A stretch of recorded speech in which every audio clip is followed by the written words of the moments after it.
और फिर उरहान बे अपने साथियों से कहते हैं कि क्या तुम लोग तैयार हो। वो कहते हैं कि हाँ, हम सब तैयार हैं। और फिर उरहान बे को बताया जाता है कि सरगुन अपने तमाम तर लश्कर के साथ कबीले के करीब पहुंच ही चुका है।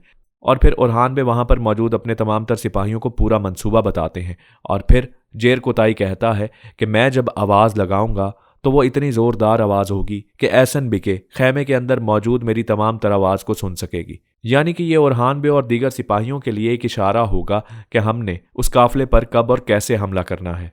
इसके फौरन बाद ही जेर कोताई सरगुन के सामने आ खड़ा होता है और कहता है कि मुझे उलुगान खान ने भेजा है और तुम लोग अपनी मौत के लिए तैयार हो जाओ। सरगुन जवाब देते हुए कहता है कि यह किस किस्म की हमाकत है, क्या उलुगान खान हमारे खिलाफ बगावत करेगा। अभी वो ये कह ही रहा होता है कि जेर कुताई के पीछे उरहान बे और उनके तमाम तर सिपाही आ खड़े होते हैं। सरगुन को यही महसूस होता है कि यह उलुगान की फौज है। और फिर वो वहां पर मौजूद जेर कुताई और दीगर सिपाहियों से कहता है कि अगर तुमने मेरी फौज की तरफ एक कदम भी उठाया तो मैं तुम तमाम तर लोगों को कत्ल कर दूंगा, और तुम्हें कत्ल करने के बाद जो अगली बारी होगी वो उलुगान खान की होगी। और फिर इसके बाद वहां पर एक जबरदस्त लड़ाई का मंजर दिखाया जा रहा होता है। किस तरीके से उरहान बे, जेर कुताई, बुरान अल्प और दीगर सिपाही एक के बाद एक मंगोल के साथ बहुत ही बहादुरी के साथ लड़ते हुए दिखाई दे रहे होते हैं। सरगुन जो कि आगे बढ़कर सिपाहियों की मदद करने के लिए दीगर सिपाहियों को ही कत्ल करता चला जा रहा होता है, क्योंकि उसको समझ नहीं आ रही होती कि आखिर उसका कौन सा सिपाही है और उलुगान का कौन सा। लेकिन वो फिर भी लड़ते हुए आगे की तरफ बढ़ रहा होता है, जबकि अचानक दूसरी तरफ से उस्मान साहब की तरफ से तैनात किए मंगोल सिपाहियों के अंदर मलबूस काय कबीले के वो सिपाही सरगुन और वहां पर मौजूद दीगर सिपाहियों के ऊपर तीरों से हमला कर देते हैं, जिसकी वजह से सरगुन मजीद गुस्से में आ जाता है कि तलवारों के साथ साथ तीरों से भी हमला कर रहे हैं। क्योंकि सरगुन इस किस्म के हमले के लिए पहले से तैयार नहीं होता, इसलिए उसको मजीद गुस्सा आ रहा होता है कि उलुगान खान ने अचानक बगावत करके हमारा कितना बड़ा नुकसान कर दिया है। दूसरी तरफ आखिरकार किले के बैरूनी मनाजिर दिखाए जाते हैं। अलाउद्दीन बे अपने साथियों के साथ वो तिजारती सामान लेकर किले के दरवाजे पर पहुंचते हैं। वहां पर मौजूद पहरेदार पूछने लगते हैं कि यह सामान तो मार्कस ने लेकर आना था। अलाउद्दीन बे जवाब देते हुए कहते हैं कि वो बीमार पड़ गया था, इस वजह से उसने मेरे जिम्मे ये लगाया कि मैं ये सामान लेकर आगे को बढ़ूं, और सफ़र लंबा होने की वजह से मुझसे भूख पहले ही बर्दाश्त नहीं हो रही, लिहाजा जो भी करना है जल्दी करो। ये बात सुनने के बाद वहां पर मौजूद पहरेदार कहता है कि इनके लिए जल्दी से दरवाज़ा खोल दो। दरवाज़ा खुलते ही अलाउद्दीन बे अपने साथियों के साथ अपने तमाम तर तिजारती सामान को लेकर अंदर की तरफ दाखिल हो जाते हैं। दूसरी तरफ उरहान बे और उनके सिपाही इतने ज़बरदस्त अंदाज में लड़ रहे होते हैं और सरगुन ये तमाम तर मामलात देखकर इतना डर जाता है कि उरहान बे और उनके सिपाही जैसे ही वहां पर मौजूद नौकरों को कत्ल पे कत्ल करते चले जाते हैं तो सरगुन अपने चंद सिपाहियों से कहता है कि अपनी जान बचाकर यहां से निकलो। जैसे ही सरगुन और उसके तमाम तर सिपाही वहां से दौड़ पड़ते हैं तो उरहान बे अपने सिपाहियों के साथ अल्लाह का शुक्र अदा करते हुए कहते हैं कि बिल आखिर हमने इन काफिरों को यहां से भागने पर मजबूर कर दिया। और उसके बाद वो आपस में बातचीत करने लगते हैं कि अगर इसी तरीके से तमाम तर तुर्क भी मिलकर लड़े तो इन मंगोलों की कोई हैसियत नहीं कि यह हम लोगों के सामने टिक सके। ये इसी तरीके से दौड़े जैसे आज हमारे सामने ये लश्कर दौड़ा है। फिर जंगल के एक दूसरे मकाम का मंजर दिखाया जाता है जहां पर उलुगान खान अल्तुगा के साथ मौजूद होता है और वो यही बात कर रहा होता है कि ऐसन बिके कोई भी मुआयदा कर ले, मैं उसके बावजूद भी उस्मान को जरूर कत्ल करूंगा। लेकिन अल्तुगा पूछने लगता है कि ये कैसे हो पाएगा। उलुगान खान कहता है फिलहाल तो हमें ऐसन बिके की बात माननी होगी, और जैसे ही उस्मान ऐसन बिके पर भरोसा करने के बाद अपने तमाम तर सिपाहियों को पीछे हटा लेगा तो हम उस पर हमला करके उसे कत्ल कर देंगे, लेकिन उस्मान को जिंदा नहीं छोड़ा जाएगा। जबकि दूसरी तरफ उस्मान साहब का खैमा दिखाया जाता है जहां पर इफ्तारी के लिए तमाम तर लोग मौजूद होते हैं, जिसमें ऐसन बिके भी मौजूद होती है। और ऐसन बिके बाला खातून को देखकर कहती है कि ये तो बहुत अच्छा हुआ कि आपसे मेरी मुलाकात हो गई, मेरे लिए ये बहुत शर्फ की बात है। बाला खातून जवाब देते हुए कहती हैं कि आपके लिए नहीं, ये तो मेरे लिए शर्फ की बात है, क्योंकि आपने हमारे लोगों की जानों की हिफाजत की है। और फिर मौजू तब्दील हो जाता है।